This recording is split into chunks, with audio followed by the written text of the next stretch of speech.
Welcome. It's indisputable. I'm your host, Rashad. Richey, good to be with you. We have a lot on the agenda today. Breaking down news of the day with me, none other than my dear brother, Dr. Jonathan Metzl, Director of the Department of Medicine, Health and Society, and Professor of Sociology and Psychiatry at Vanderbilt University. Always a fascinating breakdown. He is author of Dying of Whiteness: How Politics of Racial Resentment is Killing America.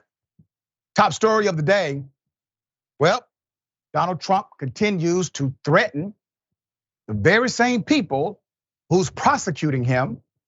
And a new poll comes out saying the vast majority of Trump supporters say that the real issue in America is racism against white people, not racism against black people. I kid you not. Let's go to it. Late on Sunday night, this seems to be a theme for Trump. He launched yet another attack on the Department of Justice for conducting multiple investigations into him. And then ranted, quote, "Have they looked at the recent poll numbers?"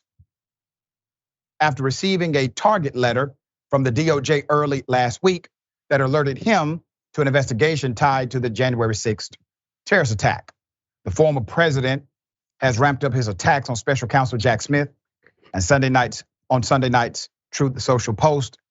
I'm going to give you more of that, but before I get into the, well, let's just say meat of it, it is interesting to note that right after Donald Trump received the letter saying, hey, you're a target of another criminal investigation by the federal government, he decides to announce it to the world, eliminating the, pressure from the DOJ having to be on the defensive about it. He comes out, he spins a narrative.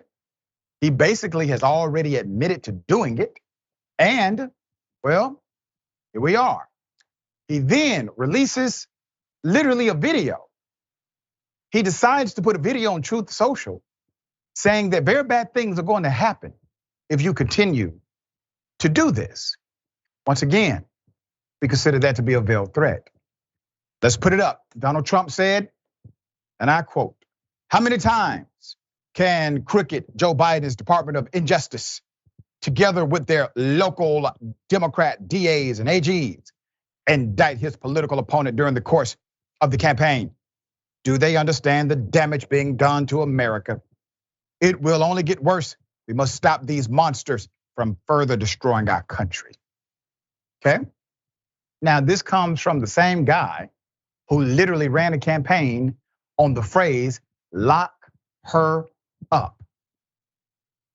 Then he gets elected president of the United States.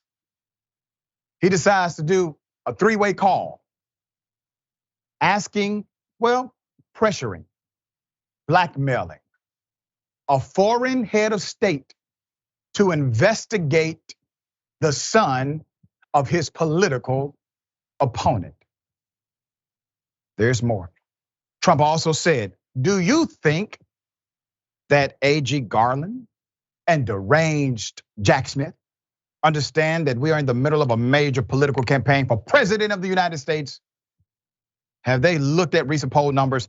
Why don't they bring these ridiculous charges? Why didn't they bring these ridiculous charges years before? Why did they wait to bring them now? A virtually unheard of scenario. Prosecutorial misconduct, election interference." In related news, a new poll has come out that says Trump voters and Republicans are more likely to say racism against whites is a problem than they are to say anti-black racism is a problem. Although President Joe Biden defeated Trump in an electoral landslide that has been reaffirmed over and over by state officials from Trump's own party, Trump won a majority of white voters. And a new Yahoo News YouGov poll illustrates the contours of Trump's support. The survey of 1,638 US adults, which was conducted from July 13th to 17th, shows that among 2020 Trump voters, 62% said racism against Black Americans is a problem today. okay? While 73% say that racism against white Americans is a problem. Ask how much of a problem racism currently is. 19% of Trump supporters describe racism against Black Americans as a big problem. Twice as many, 37%, say racism against white Americans is a big problem. Trump voters and self-identified Republicans overlapping, but they are not identical cohorts, are the only demographic groups identified by Yahoo News and YouGov who are more likely to say racism against white Americans is a problem than to say the same about racism against Black Americans. A majority, 51% of white Americans, for instance, think racism against people who look like them is a problem. But overall, far more white Americans, 72%, say racism against Black Americans is still a big problem. The poll also showed that 82% of Black respondents say racism against Black people is a problem, while only 27% believe racism against whites is a problem. To talk about this and a lot more, we have Dr. Metzl, who literally wrote a book about it. Doc, the hell is going on? Well, I think there are two parts that are important of the million important parts of this. First is about the Trump and the indictment part. We did a pretty big study here at Vanderbilt across Tennessee and Kentucky and some other southern states, and we asked about values. And it seemed kind of a surprise to us, but there were these overarching values that people in the South felt that were similar to kind of the rest of the country. And one was fairness. Fairness, we want the system to be fair. Like people told us again and again, the system doesn't feel fair to me. And so, and then, other stuff, family values, hard work leading to things like that. So I think this Trump thing, it really creates an opening. I think they should be asking, is it fair if Trump broke the law that he escaped the consequences? I really think they should be hammering the theme of fairness and asking people and saying in these interviews, in advertisements, if Trump broke the law, is it fair that he escapes punishment or should he be judged like everybody else? Something like that. And I'm just saying that because I've seen media missing this point a lot. I mean, we're pretty good at asking like other GOP candidates that. I think Pence was asked this question on MSNBC the other day. But I think fairness is the way to go in terms of messaging this, because if that's not the case, then we're going to see what Trump did just now, which is he turns it into a witch hunt and I'm the victim and I'm suffering from you and stuff like that. But I do think still there are some openings here, depending on how this is handled, to say like, hey, look, if Trump broke the law, should he be punished just like you or somebody like that? The racism part, it, of course, as you're saying, is an extension of what I found in my book, Dying of Whiteness, The Politics of Racial Resentment, which is people feel like they're a victim of a system that benefits them and in a way erases their own complicity in a system that's oppressing other people. But I have no problem saying there shouldn't be racism against anybody. And so if anti-white racism is a problem, we should eradicate that also. Why don't we have a national attempt to kind of do away with racism? So I have no problem with saying, let's do away with anti-white racism, tell us what it is, and then we can work on it together. I mean, I think empathy is a reasonable strategy here, as opposed to trying to compete for like your mine's worse than yours or something like that. Now, of course, Trump has, again, cornered the market on I'm standing up for you or something like that. But again, I think this is an opening for Democrats to say, hey, look, if you feel like you're the victim of racism, tell us about it and we can address it. I had a caller call my radio show this morning, and this was a white conservative talking about racism against white Americans. For the first time, Trump supporters are actually admitting that racism is a thing. Before, the narrative was, we do not have a racist country. Racism as an ism does not really exist. You will always have some level of unfairness or bigotry, but it does not exist in the context of an ism. And then all of a sudden, when proclaiming that whites are being discriminated against, it is racism again. There is an ism connected to that. Before I go to the next segment, dear brother, you are a psychiatrist. Please explain to us, how can an individual who seemingly has some level of ability to contrast, to compare, to analyze information, how can they not see the hypocrisy in that statement alone? Well, again, I think it's an opening for a strategy. Like, I think if we say we're against racism, tell us your pain, and hey, guess what? We have methods for dealing with racism. Like, critical race theory and other stuff like that. But I think there are methods. So if that's the field we're playing on, it's actually not a terrible field for the Democrats. If we're admitting there is racism, hey, we got methods for that. But I will say what I found in my research was that there was a lot of kind of deep guilt, probably similar to what we see with Trump, but people kind of felt like they were in some ways. Now, again, I think that the slippery slope here is that there are a lot of white people who are screwed over by the system. I mean, I've seen them a lot in where I live and in Tennessee where I was doing my research. But they were being trained to say we're the victims of people who are also the same people we're oppressing. Because if that wasn't the case, they would have to say, man, I'm going to have to look up, because really white people are being screwed over by white corporations and white politicians and the white system that drains all the money from the system that could be giving them roads and schools and healthcare and other factors like that. And so in a way, there's this training of basically saying we're the victims of people who are less fortunate than us, which serves a particular purpose, because if people are looking down, they don't look up, right? And so in a way, it's so embedded in the South, which is like, it's got to be these guys who come and they want to take what's mine, as opposed to seeing the people who really are screwing you over, which are the people who are enacting tax cuts for money that should be going to your healthcare and factors like that.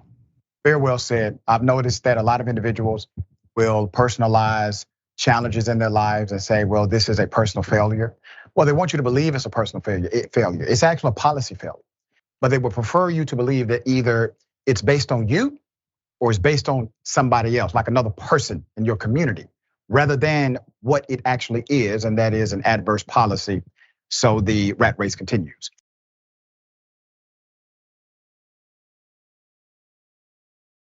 In a Georgia community, somebody decided, well, to throw a bunch of racist flyers on the yards of individuals, including people of color, put it up full mass.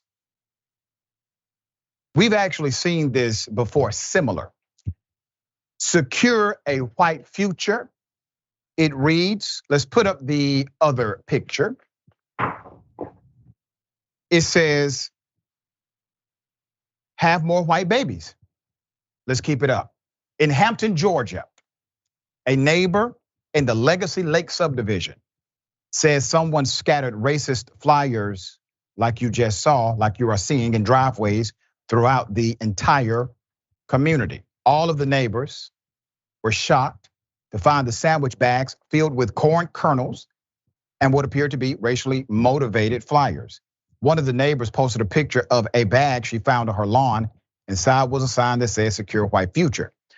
She said this, and I quote, as I'm backing out of the driveway, I actually see it, said Katina, the resident. She told Fox 5 News. She believes it is someone's attempt at promoting white supremacy.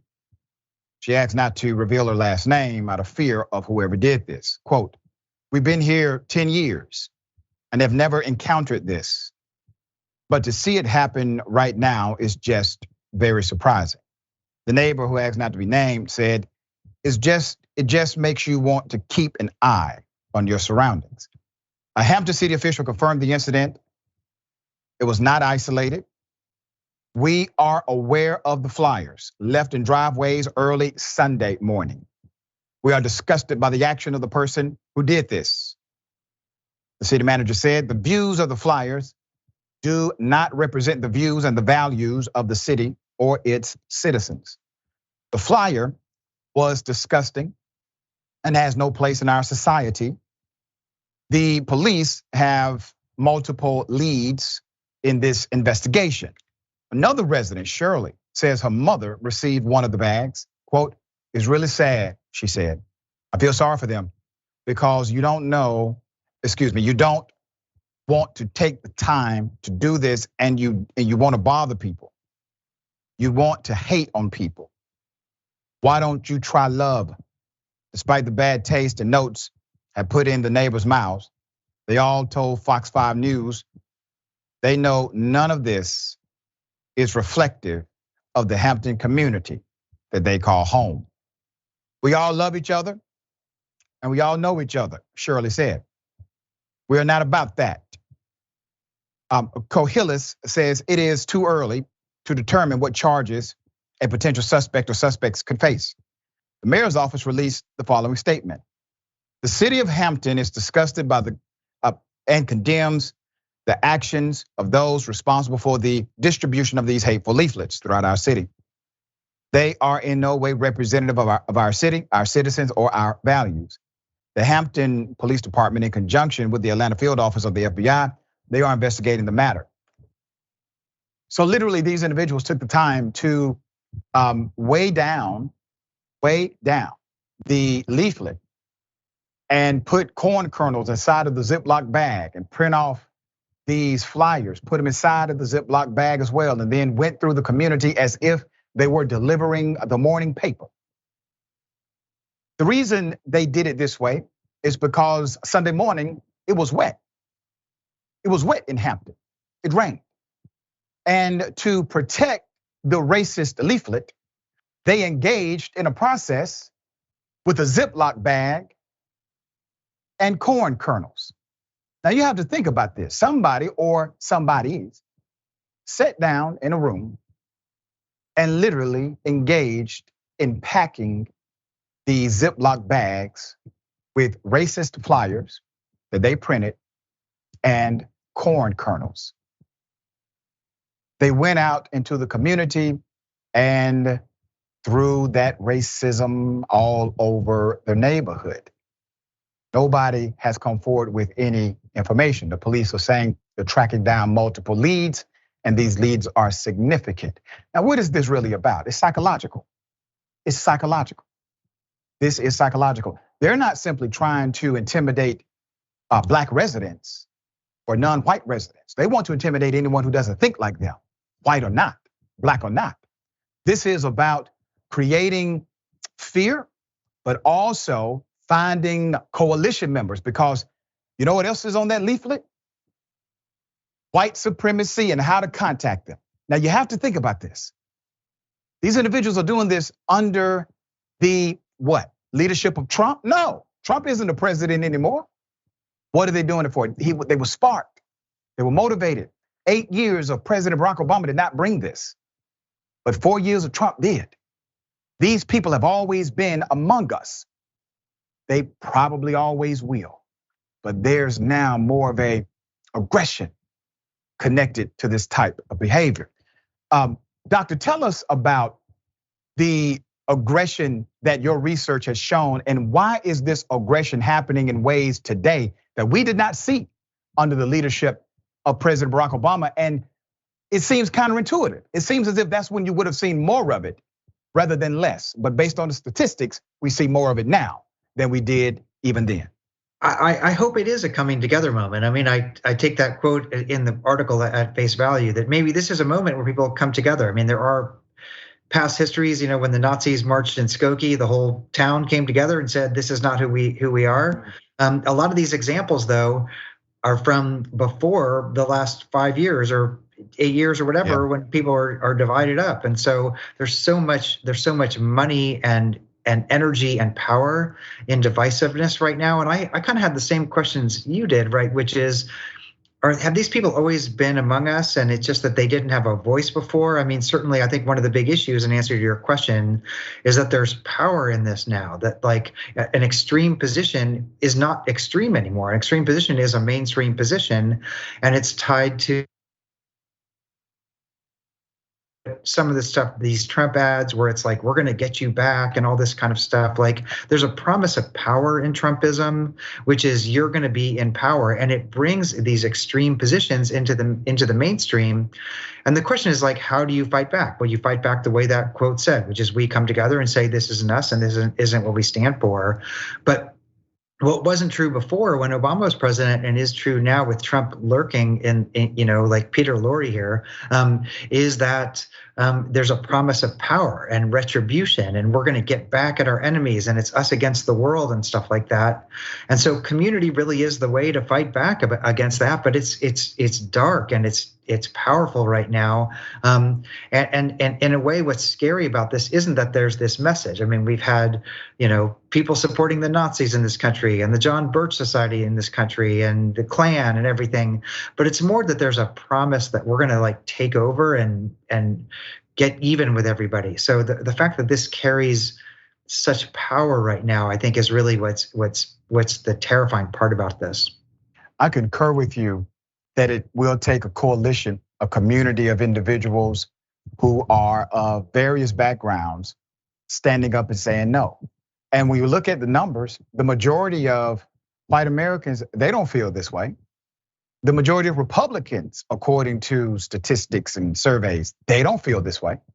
And the majority of Republicans don't even support Trump based on their voting record, because Trump never won one state in the Republican primary at a margin of 50% plus. So the vast majority of Republicans, even in the Republican primary, would vote against Donald Trump. But he was able to carry a significant number of voters in every state consistently, and that gave him the nomination. So I say that to empower individuals, to let them know you are actually in the majority. If you stand against this foolishness, you are in the majority. You stand with people in the majority. But when you are silent, that silent becomes a vehicle to empower the opposite side. So know what you're doing when you step back and say nothing.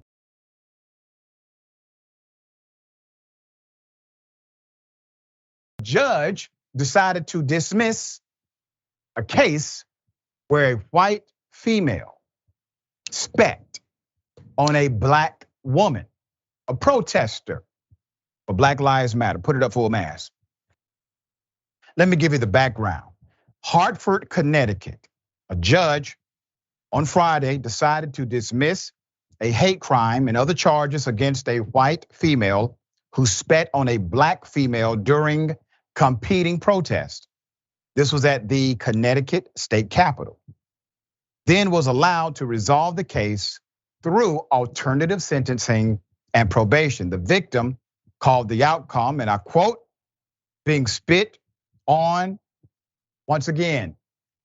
Let me give you background to the hateful incident. The two women, both in their 40s, crossed paths as people rallied at the Capitol for various causes. This was on January 6, 2021. The start of a new state legislative session. It was also, as it turned out, the date of the insurrection at the US Capitol. And it was in the thick of the coronavirus pandemic.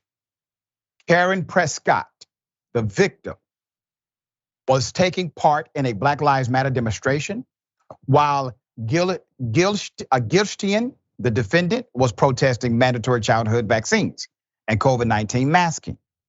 Prescott said she and others were simply shouting Black Lives Matter and other slogans when Gilstian countered with remarks including all lives matter and Black lives don't matter. Prescott, who was wearing a face mask, also said she told the woman to back up because she was not masked. That's when she was spat upon. Now, let me go back to the era of this scenario. This was during a time when we literally saw Trump supporters going to grocery stores, deciding to put their saliva on food, vegetables, produce, right? They got arrested. Some of them got arrested. One person got charged with some type of biological terrorism. It was quite, well, let's just say creative of the DA. But the point was they were intentionally doing this not just to be disrespectful, but to also possibly infect the other individual with COVID-19 or give the impression that they could. So there was more to this than just, plain old disrespect. So the justice system's failure. So the woman who decided to spit on the face of this young lady, Ms. Prescott, including deprivation of rights, which is a hate crime. She faced those charges. This was a 2021 encounter. Then she was granted a special probation sentence that lets first-time offenders avoid a criminal record if they complete certain requirements. Hours included 100 hours of anti-hate instruction. So let's go to the Superior Court judge, Sheila Pratt. So Sheila Pratt is the one who actually okayed this, deal. She called the incident despicable, but also qualified the individual for special probation and was called accelerated rehabilitation. The attorney has said his client's actions were wrong. They admit to that, but not racially motivated. He characterized the encounter as a reaction in a heated environment. Now you hear that, right? Wrong, but not racially motivated. What was the scene? One woman saying Black Lives Matter. Another woman literally said Black lives don't matter and spat upon the face of that woman. How is that not racially motivated? How do you ignore the racial significance to that back and forth, cause and effect? There's more. Prescott on Friday said that she was disgusted by the outcome, and she called the program one of the worst things that could happen to a victim of a hate crime. The justice system is failing Black and brown people, she told the judge, adding, this is being spit on once again. Now, there are some who will say, well, Doc, she was a first offender, she qualified for the program. What's the issue? Well, here's the issue. Everybody doesn't qualify for the program automatically. You have to be waved into it. It doesn't matter that you meet the qualifications. There are many people who meet the qualifications, especially people of color, but they do not get that opportunity to literally have no criminal record. Typically, when it is an aggravated offense, you don't get this program. That's why the hate crime charge is allocated. It makes the offense even more egregious in how you can sentence, how you can prosecute. And what happened to prosecutors who would say things like, we don't want this in our community. We're gonna make an example out of this person to show everyone it was serious about hate crimes. You rarely hear that. But let a 16-year-old Black kid do something stupid who's part of a gang, okay, a clique or a crew. Watch how quickly the justice system lines up, holds a press conference to make sure everybody feels safe. They're gonna tell you what they're about to do to this juvenile. That happens often. And then you get a 40-plus-year-old woman who damn sure knows better, engages in what is de facto a hate crime.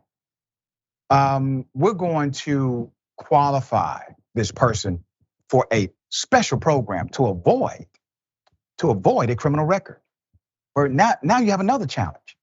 That means that after this probated sentence, she applies for a job. She wants to work in the school system. I'm just giving you scenarios. This doesn't even come up on the record. This doesn't come up on the record, not the official record. That's a problem. This is not how you should treat egregious acts in societal context. There's a reason why the program is not automated, because judgment is required from people like the judge before the qualification is made. All right, Doc, thoughts here. Well, it would be great if this system applied to everybody. It would be a great way to, have kind of a step down. I personally feel like, especially given the context that you were talking about, there really is a difference between protesting, which is everybody's First Amendment right, that's cool. But spitting on people at that moment was not an innocent act. I mean, there were a lot of cases across the country, across the world, because people didn't have immunity at the time to coronavirus, where people were getting like spit on and catching COVID. And I remember a case in the UK I'm thinking of where the person passed away and they had a manslaughter charge. And so it was not an innocent act. And I do think it's really important for society to draw the line between protesting and what this was, which was actually doing something that was incredibly unsafe. That being said, I think you're right that if we could get a program like this, not for this case, because again, I think spitting on people is a different animal altogether in this context. But if there was a case that applied to everybody where we said, hey, look, here's the process, here's the program, and this doesn't have to apply to your record if you do this, and then you send people for like anti-racism training or whatever, all the stuff they're doing away with. Yeah, heck, why not? If that's going to apply to everybody. But again, I do think that spitting on people during the COVID issue was another level to this. There was certainly a very strong racial component. I mean, how else are you going to judge if something's racist than by what somebody says and by what they did? That's two strikes right there. What else do you have to go on? So I do think it sounded like a hate crime. And but again, I think if the system worked like this, where they gave people a way to like repair the damage and apologize and learn from their mistakes, like great, let's apply that to everybody. And to me, that would be a better system. I agree with you. However, in this case, none of that was required. An admission was not required. Taking classes on how to not be racist, not required. None of that. All right, we got more on the other side. It's indisputable stick and stay.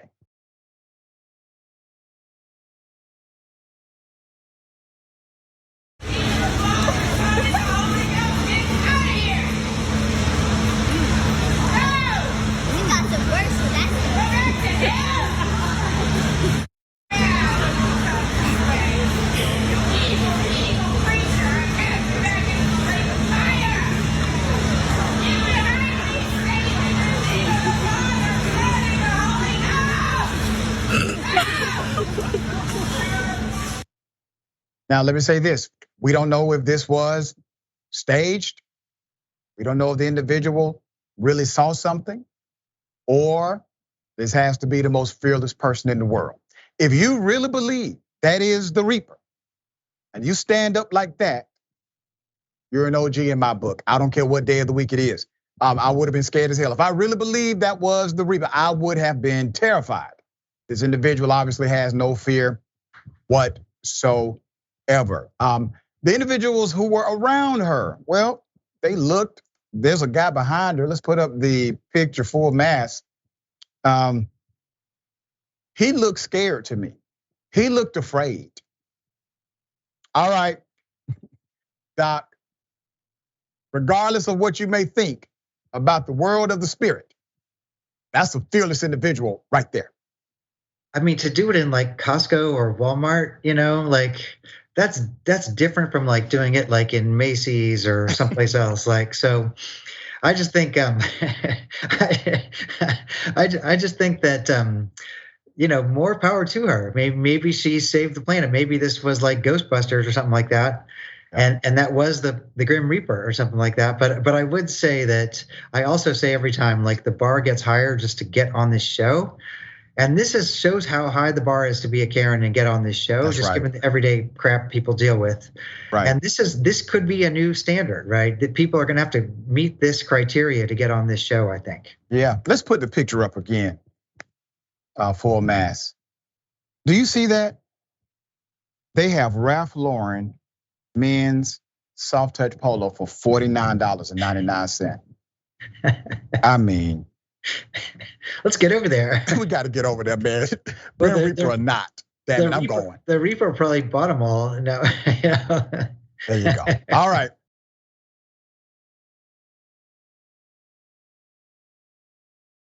Singer, songwriter, legendary. She's legendary because she's from my community, and she's legendary, period. Monica. She sees a man physically punch a woman. She's on stage, right? And she's telling security, listen, get this clown out of here. Obviously, security not moving like they should move. Monica jumps off the stage to go get him herself. And I will say this, Monica, about that life. Here it is. Oh, don't you hit her like that. Listen, if y'all don't get out of here, won't even fucking play like that. You ain't no lady like that, niggas. You out your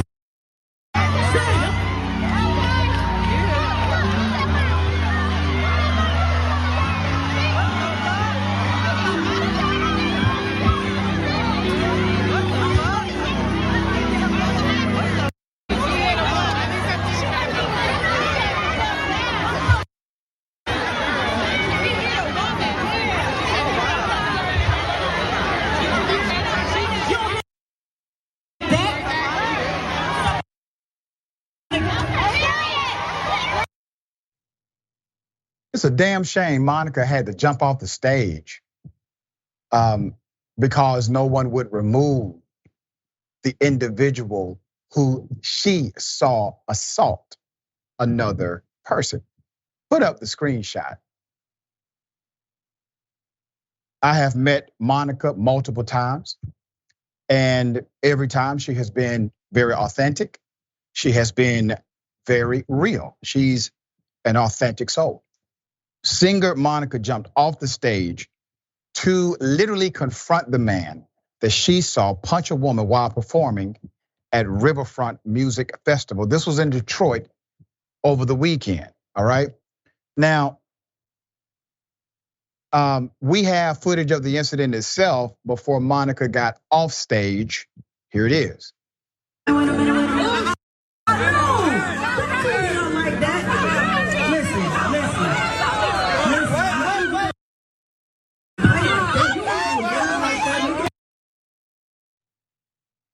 Now, Monica is on stage. She sees this happening. Let's put it up again. What's really disturbing to me is, one, the singer calls it out, has to call it out because she sees no movement is happening to do anything to remove the individual. And then when she jumps off the stage to go handle it herself, and believe me, that was not a stunt. Some people say, well, Monica was just, no. Monica was going to handle it herself. She's handled situations like this quite well before. There are some stories out there that I think are quite true. She was going to handle it because she did not like what she saw. All of a sudden, when she jumped off the stage, look how fast security moved. Security moved at lightning speed at that point. But when the woman was assaulted, according to what Monica saw, there was no lightning speed behind anybody. First and foremost, this is what Music Festival said in a release statement. First and foremost, we want to extend our heartfelt gratitude to Monica for her courage and decisive intervention during an unfortunate incident at our festival. Her actions demonstrated a commitment to the safety and respect of her fans, reinforcing our belief that she is not just an extraordinary talent, but an extraordinary individual as well. I completely concur. Thank you, Monica, for your continued authenticity that causes you to be, well, 100. Doc, no movement until the star had to jump off the damn stage to go handle it herself. Why did not people, just everyday people around that, say, hey, stop, you gotta go?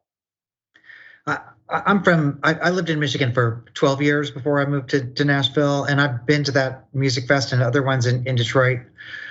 People are packed in, you kind of can't see what's happening. I mean, I just want to say that you can probably see things from the stage that you maybe can't see people around. I don't know what the people were doing around. I'm saying that in part because it's no small matter to jump off the stage at a music festival in Detroit. That's a real act of bravery right there. Right. Because you just don't know. You just don't know what's happening, what's the context and stuff like that. It's remarkable what she did. It's actually incredible what she did. And for me, I just keep countering that to all the other star stories we're hearing now. I mean, there was a country music star who stopped her show because people were taking selfies, and it's like, it's about me, it's not about you. The opposite thing, there's a country music star who's got basically a racist country music number one hit right now about, small town, as if like people don't put racist stuff in plastic bags with corn kernels in small towns also and stuff. That's right. And so in a way, there's a real responsibility for stars right now to speak to social issues. And I think like putting your body on the line in this particular way, I just want to agree with you. It's really incredible, and it's a counter to the way we're seeing other stars acting right now. Yeah, Monica's a real one.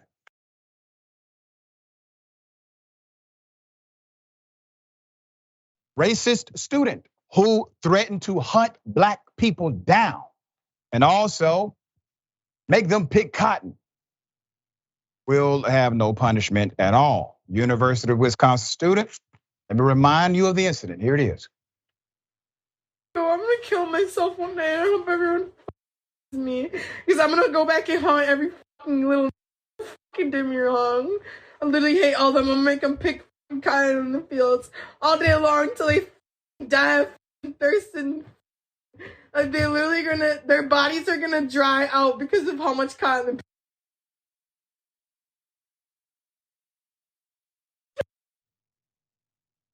Put up the picture full mass. Let me give you an analysis of this.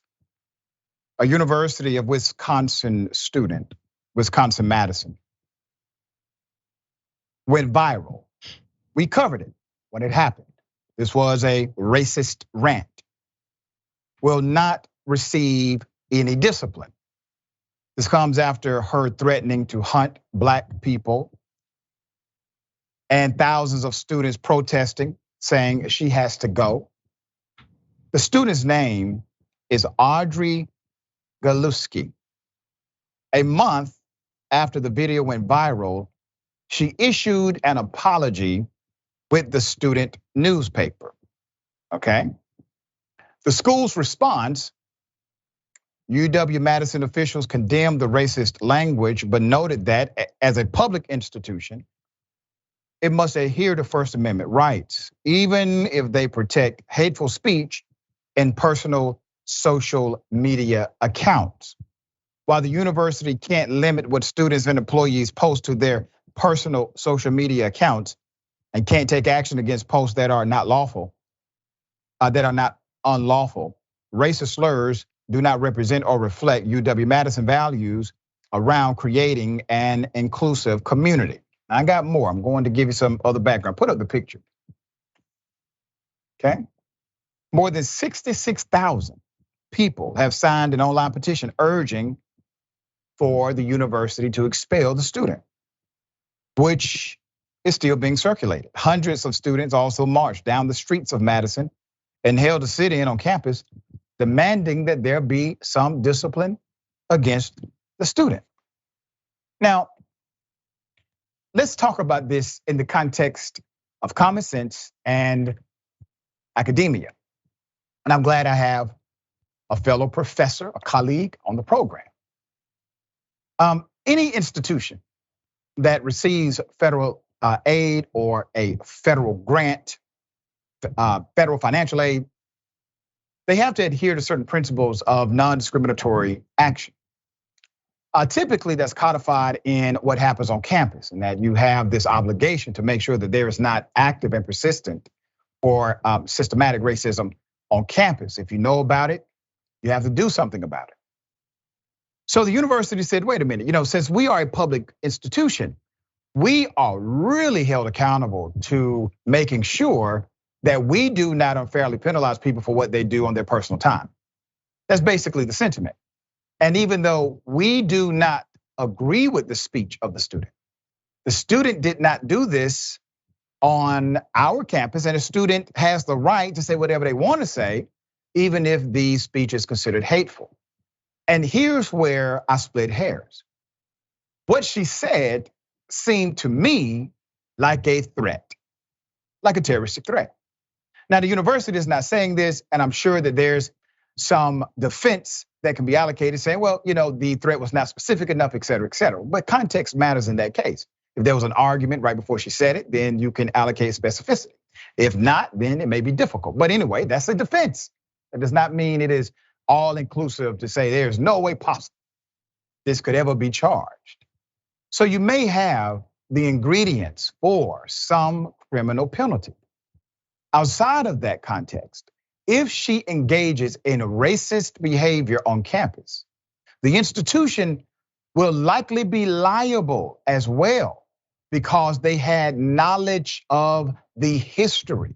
It's kind of like a negligent hire scenario.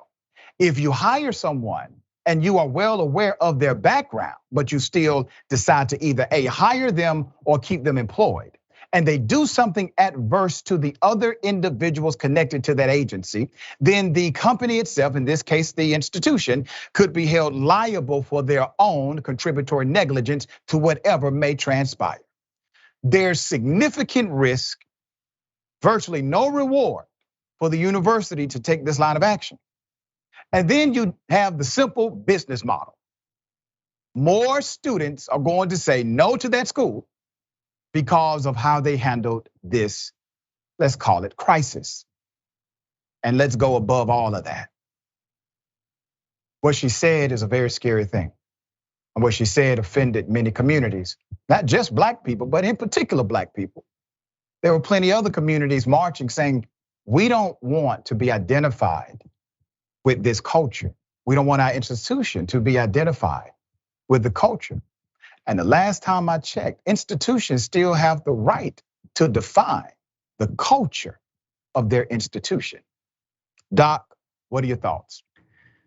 I agree with your analysis. I mean, I think at the end of the day, you can't just say anything you want on social media. There are limits to what you can say, and that happens all the time for students, for employees, for people in society, and particularly when it's a threat like that, right? That's where the First Amendment. It's not like the First Amendment is true in every location. That's right. There are things you can't do. There are certain things you can't do, and a threat like that is outside. It's outside the bounds. Now, I think you're right. Also, we don't know the context.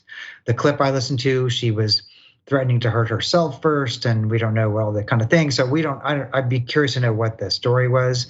But at the end of the day, you have to say, here are things that are acceptable and not acceptable, and particularly when it's a racialized threat. I mean, particularly right now at this moment with the Supreme Court overturning affirmative action and other factors on campus, like it's just like it's incumbent, I think, on institutions more broadly to say, look, in this moment where everything is so politically charged and emotionally charged, here's where we're going to draw the line between what's okay and what's not, and here's what we're going to do with it. So again, I think context is important, but I would also say that this is a case where when you're actually voicing a threat like that on social media and pumping it out into the world, you're not protected by, First Amendment or we didn't know or anything like that.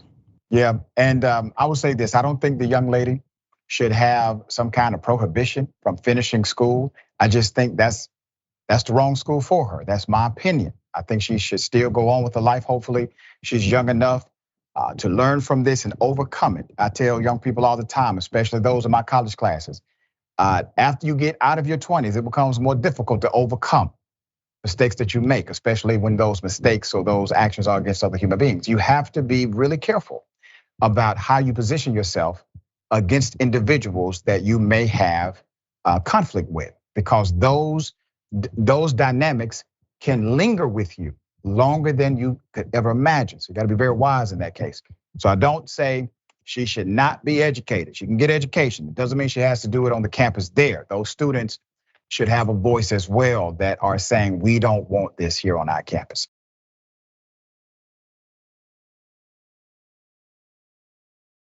Would you believe it if I told you a judge sitting for a murder trial of a man who beat a child to death decides to go on social media, scrolling, shopping, looking at gifts, not once, not twice, not even 3 times, basically the entire damn time, put up the picture.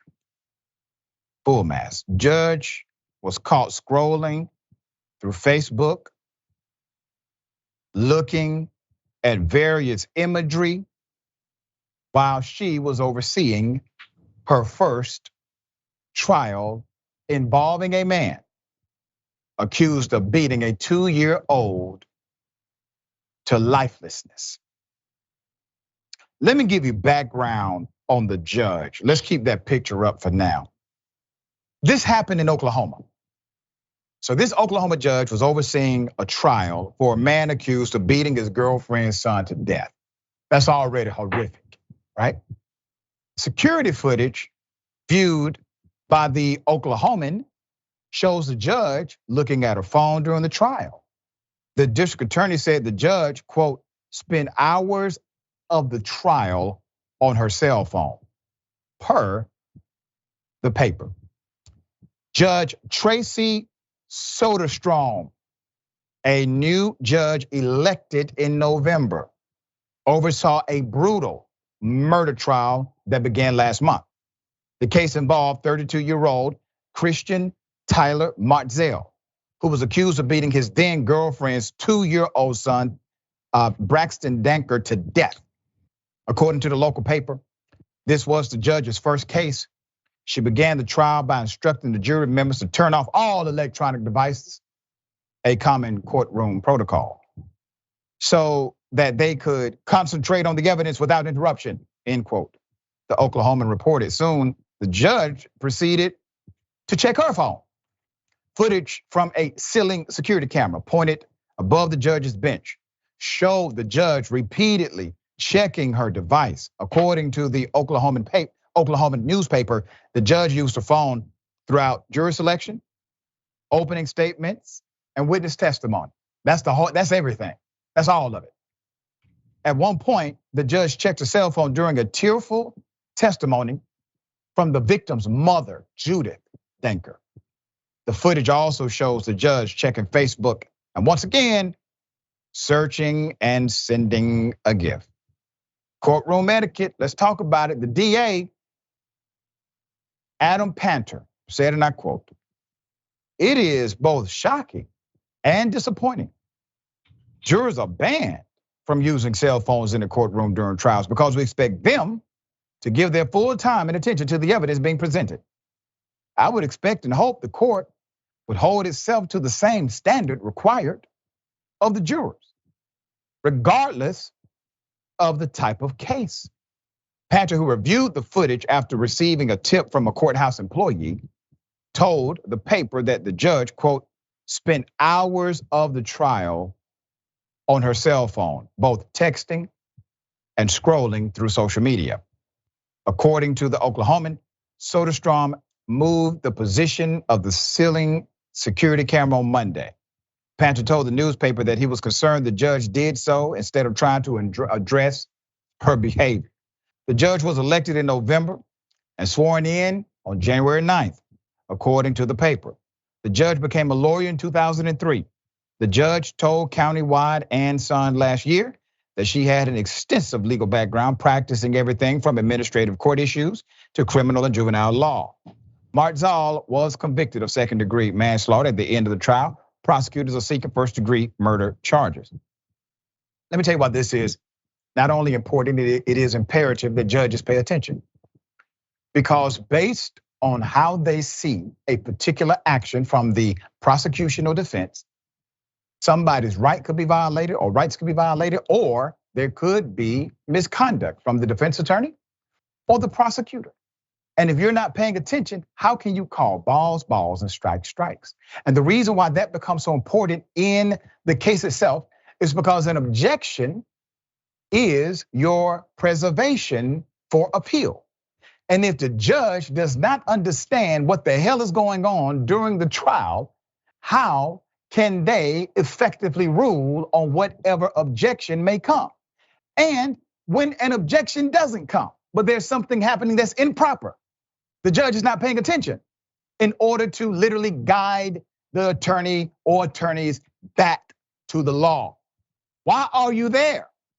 If we did not need judges, if we did not need fairness in judicial systems, that would be one argument. But we need it more than ever.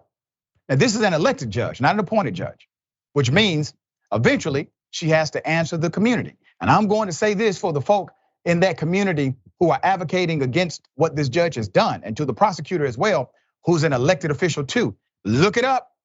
Look up your recall rules for judges who are elected in your community. I don't give a damn if she comes out with an apology. I don't care if she says what I did was wrong. You are too far into your career for this to be a one-off. And you did this on your first trial, the first one. You're that damn comfortable on day one with a murder trial of a baby that you decide to not pay attention during the entire. You need another career medal.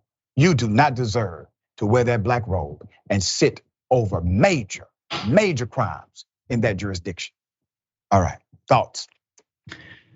Yeah, I agree. This person should not be a judge. I mean, I think that this is a really, really egregious offense because also it throws the whole case, not just it throws the outcome of the case in doubt, right? Because if there's judicial misconduct, you know, you can go appeal the whole thing. And so I think that this kind of behavior is horrible, right? And I agree with you wholeheartedly. I mean, I for my last book, I sat in court for 6 months, hearing different trials from mass shootings, and judges really care about people being on their phones in the courtroom. And pretty much every case I was in, anybody in the room would have gotten thrown out of the case. I mean, a lawyer would have been thrown out of the case. Me and the peanut gallery would have been thrown out of the case. And so in a way, you're not just doing this thing that is incredibly insensitive, you're also doing the very thing you're telling other people not to do, which is so horrible about this. There are also, I think you're right to say, here's somebody who is elected and not appointed. But there are a lot of people who are becoming judges way too early in their careers, and they're just there for some ideological reason, and they've got a lifetime appointment, and so they're not beholden to any kind of code. And so the question of kind of how judges should act is something we need to keep paying attention to. And I guess the last thing I'm thinking has nothing to do with this, but I was on a flight last week, and they didn't serve the drinks on the flight because all the flight attendants were in the back, because now you can get wireless on an airplane really easy. And so people are kind of addicted to phones also in our society right now. And I kept thinking, man, what if something happens on this flight? Because all the flight attendants, God love them, they have a terrible job, hard jobs right now, really hard jobs. But everybody's on their phone all the time. And so the question of who shouldn't be on their phone is also just a really complicated question right now. And I think when we need many more rules on across the board. Yeah. All right. We shall see what happens with this judge and the local community that elected her. We got more on the other side. It's indisputable stick and stay.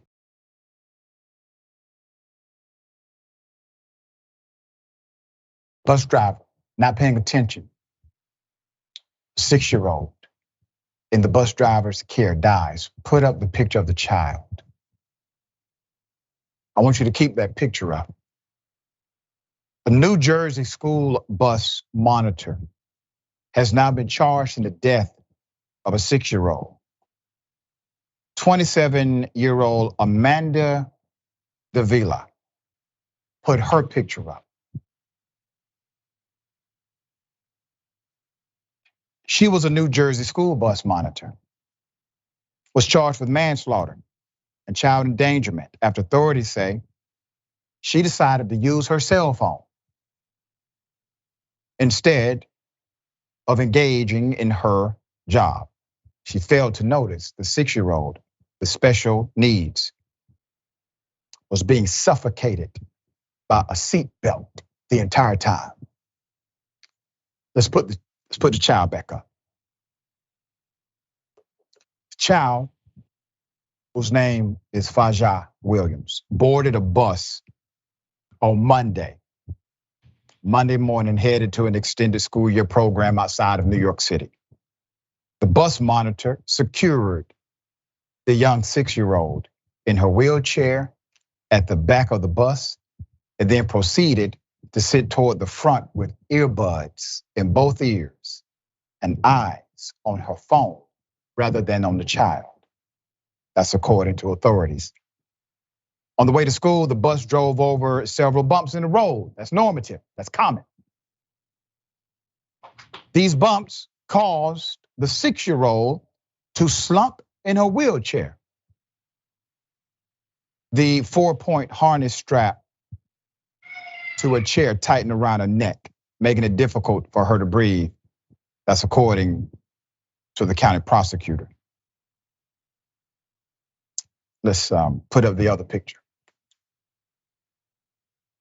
Her parents stated the young girl was diagnosed with Emanuel syndrome as a baby, a rare chromosome condition. It left her unable to speak, unable to walk. First responders were called to the Claremont Elementary School after the child was found unresponsive. They performed CPR before rushing her to a local hospital where she was pronounced dead. Davila was charged with second-degree manslaughter and second-degree endangering the welfare of a child. Prosecutors say she violated, quote, policies and procedures, but she was wearing her earbuds and looking at her cell phone. She's currently being held at the Somerset County Jail awaiting a detention hearing. Let's put up the father, man. Man, I feel sorry for this brother, man. Wally Williams told NBC New York, quote, she didn't have oxygen in her brain for almost 40 minutes. Do you understand the image that we got in our head of our daughter the last time that we seen her? What we had to go through? The mother, let's put her up. So sorry. Told reporters, quote, she was the sweetest kid you'll ever meet. She had the sweetest little laugh, her dimples. And she just endured so much in her 6 years to be taken away from us in such a way that had nothing to do with her condition. The reason why the parents are saying that is because they led a lifestyle to make sure that their daughter could survive the disease. So they made sacrifices and adjustments because that was their biggest fear. And then they get a call that their child did not die of the disease. Child died because of a negligent bus monitor.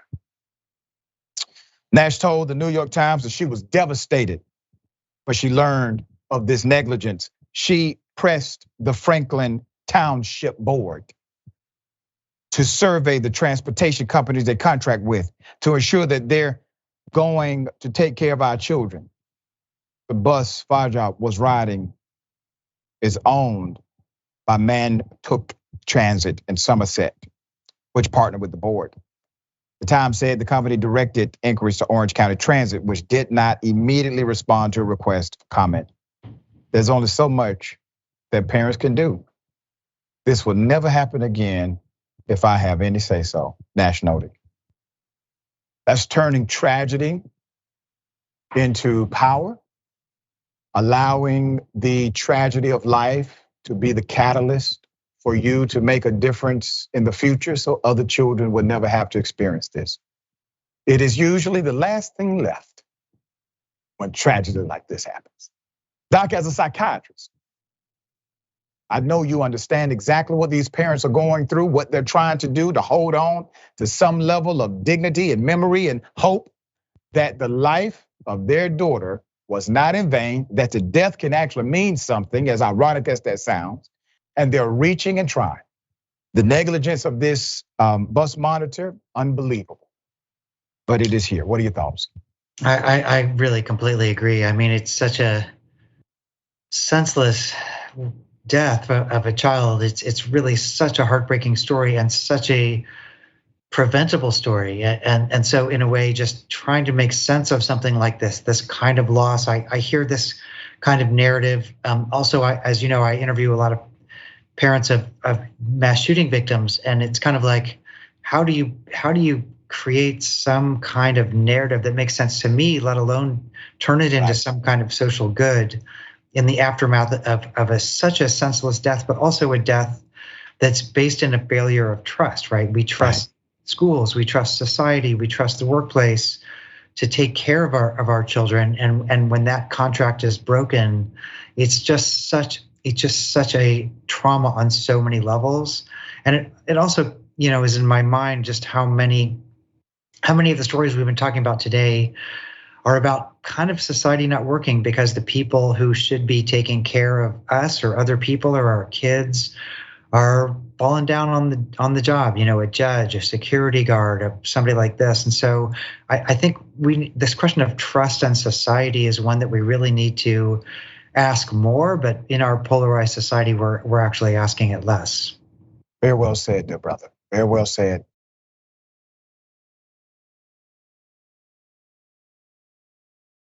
In the bullpen today, we have the former National Party chairman of the Libertarian Party and Ballot Access News editor, Bill Redpath. Bill, how are you? Fine, thanks. How are you, Dr. Richey? I'm doing quite well, man. Good to have you on the program. You know, it's interesting. I actually have some libertarian associates and friends. We agree on things. We agree on some things. Absolutely. All right? I have a friend who came to the Libertarian Party sort of from the conservative side, very conservative economically. And I asked him once, in fact, I predicted to someone what he would say, and I was very accurate. He said he agreed with about 35 to 40% of the Green Party platform. And that's a non-trivial percentage, particularly for somebody who really comes from a conservative background. You know, I think you will find those commonalities if you eliminate the personality in politics and just go policy by policy. I think you're right. Yeah, we have significant overlap in our belief and value structure. Let's talk about the importance or the impact of third party candidates, especially in the context of presidential elections. You know, there are two schools of thought, right? One will say, well, you know, it takes away from the major candidate who needs to win. And another group will say, well, it actually encourages more of the values dynamic we need in politics in the first place. I don't know what you believe about that, but if you would give us your ideology and I would then opine. Well, I'm a libertarian and I believe that there is a distinct role for minor parties in the United States. And I have a lot of libertarian friends who think that we should just run for local offices because those are much more winnable than federal offices or statewide offices. And I don't agree with that. I think that an important part of the role of minor parties in the United States is running for major offices and speaking out on the great issues of the day. As far as voting goes, people know the rules. People's votes belong to the individuals who vote. They don't belong to particular candidates. They don't belong to particular parties. And they really don't know how the dynamics work. There are a lot of people who are going to vote for minor party candidates for president or other federal offices who otherwise would just stay at home. But also there's a dynamic, going back to the 1948 presidential campaign, there was research done by a political scientist whose name I do not recall offhand, but his analysis of the data from 1948 showed that the presence of Henry Wallace, as I believe the Progressive Party candidate, he was a progressive candidate for US president in 1948. It's standard conventional wisdom that he hurt Harry Truman in his re-election bid, but the analysis of the data showed that Henry Wallace's presence on the presidential ticket actually helped Harry Truman become elected to the presidency for the first time. And so I think that, but regardless, there are all sorts of voting solutions, ranked choice voting. There are all ways to address this ostensible problem if the major party politicians really want to. Let's talk about the elephant in the room, and that's ballot access. Right. So while you can get a very popular minor party or third party candidate on a national level, you can get that.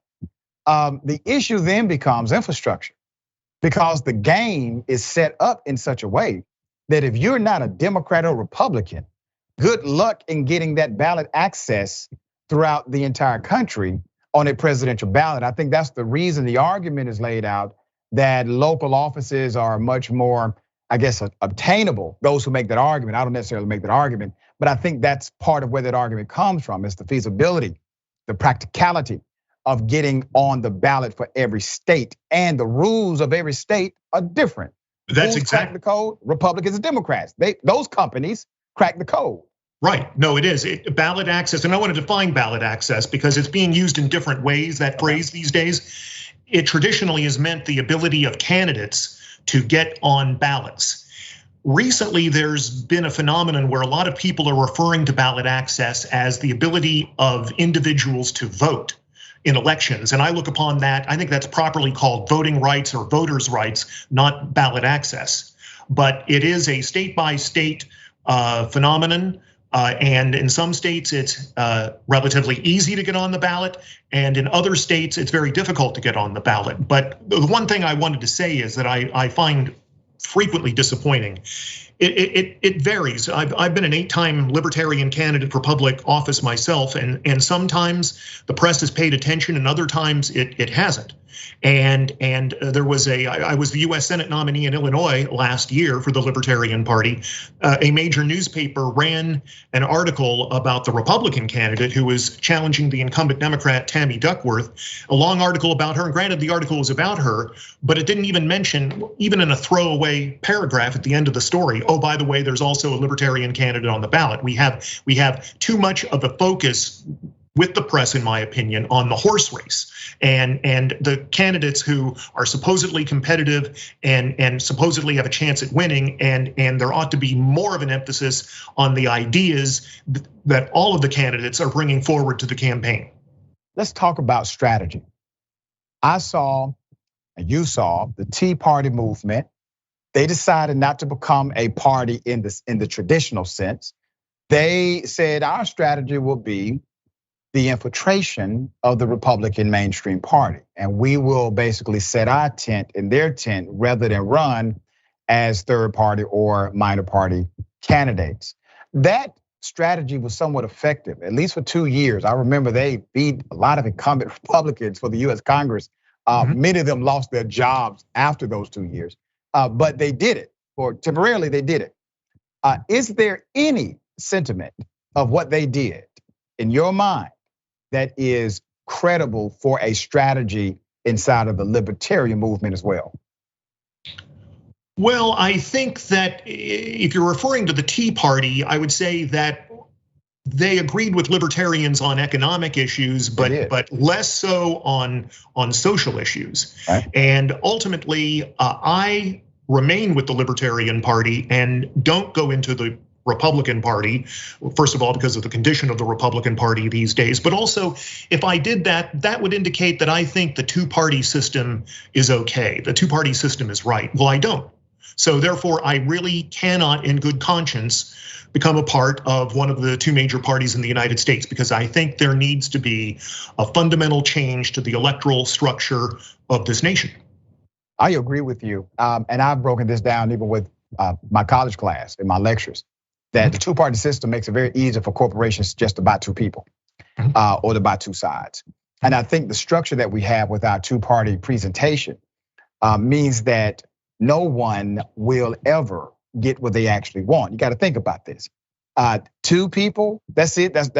You only have a choice between two people at the end of the day, and not one of them will represent what you believe at a rate of probably 75% or more. It just won't happen. So you're stuck with the lesser of the two evils, typically in every damn election that you vote in, especially if you vote with the idea of, I got to vote for somebody who has a chance of winning. The electability argument becomes a major factor in voting behavior in the United States in particular.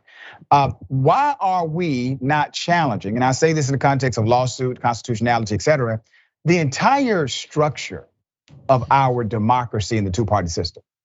Well, I think you're only going to get so far challenging it on a constitutional basis, on a legal basis. I think that even though the Constitution says nothing about two parties, but the current election apparatus, the current election structure has been tested many times in various legal cases and been found to be constitutional. I think what it's going to come down to is lobbying state legislatures to change the law. It's going to take pressure from the public, but also initiatives and referenda. I favor initiatives and referenda in various states because it gives the people the right to go around the legislature to affect changes.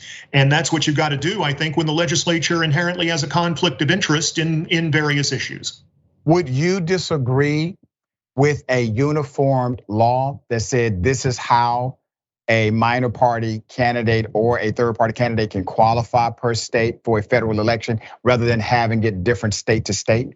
Yes, and that would be constitutional for sure, because when Ron Paul was in the US House of Representatives for many different Congresses, he would sponsor a bill that would mandate a maximum signature requirement of 1,000 signatures of registered voters for someone to get on the ballot for US House of Representatives. Compare that to the situation in Illinois, where I live, where the average number of signatures it will take to get on the ballot for US House, just one US House district in 2024 is going to be 12,000 valid signatures of registered voters. So it's in the Constitution. The US House has the authority to set the rules, to set the laws on what it takes to get on the ballot for US House elections. It's just that the members of the US House, members of the Congress won't pass that legislation.